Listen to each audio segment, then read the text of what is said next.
അസ്സലാമു ഇന്ന് നമുക്ക് ശുദ്ധമായ കാപ്പിപ്പൊടി ഉണ്ടാക്കാം. അപ്പോൾ വേഗം റെസിപ്പിയിലോട്ട് കടന്നാലോ.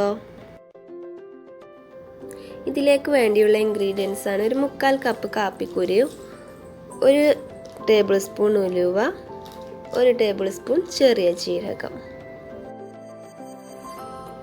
ഈ കാപ്പിക്കുരു നല്ലപോലെ ഒന്ന് വറുത്തെടുക്കാം. കരിയാതെ നോക്കണം, ഇളക്കിക്കൊണ്ടേ ഇരിക്കണം.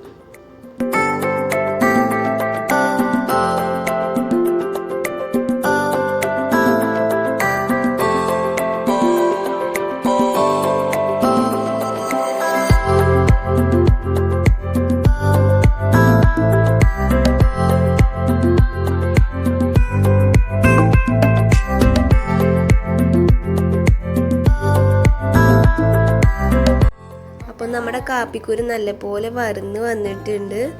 ഇനി നമുക്ക് ഇതൊന്ന് തരിച്ചു മാറ്റണം. അതിൻ്റെ തരികളൊക്കെ, അതിൻ്റെ തൊലി പോകുന്നതാണ്, അതൊക്കെ ഒന്ന് തരിച്ചു മാറ്റണം.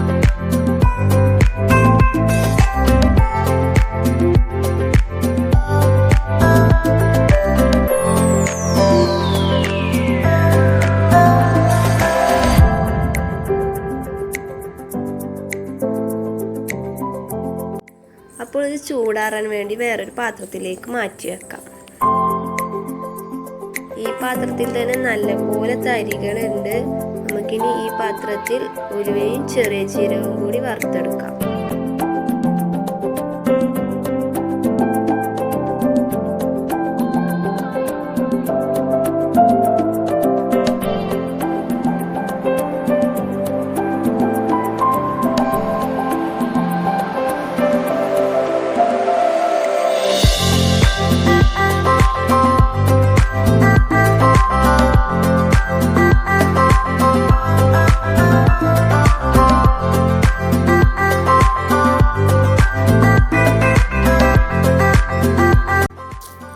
നമ്മുടെ ഉലുവയും ജീരകവും നല്ലപോലെ വറന്നു വന്നിട്ടുണ്ട്. ഇനി നമുക്ക് കാപ്പിക്കുരു ഒന്ന് ചേറിയെടുക്കാം. മുറത്തിൽ നല്ല തരികൾ ഉണ്ടാവും, ആ തൊലിയൊക്കെ ഒന്ന് കളഞ്ഞെടുക്കാം.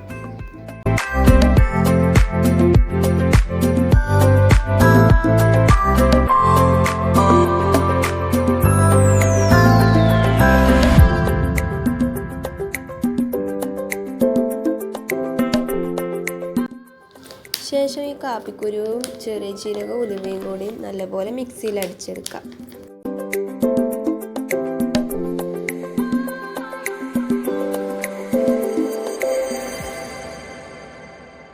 മിക്സിയിൽ അടിച്ചെടുത്ത ശേഷം ഒരു അരിപ്പയിൽ നല്ലപോലെ അരിക്കുകയും ചെയ്യാം. അപ്പോൾ നമ്മുടെ കാപ്പിപ്പൊടി റെഡി ആയിട്ടുണ്ട്. നല്ല കാപ്പി കളറും ഉണ്ട്, നല്ല സ്മെല്ലും ഉണ്ട്. എല്ലാവരും ട്രൈ ചെയ്ത് നോക്കണം. ഈ പൊടി തണുത്ത ശേഷം നല്ല ബോട്ടിലായി എടുത്തു വെക്കാം. അപ്പോൾ നിങ്ങൾക്ക് എൻ്റെ വീഡിയോ ഇഷ്ടമായ ലൈക്കും ഷെയറും സബ്സ്ക്രൈബും ചെയ്യാൻ മറക്കരുത്.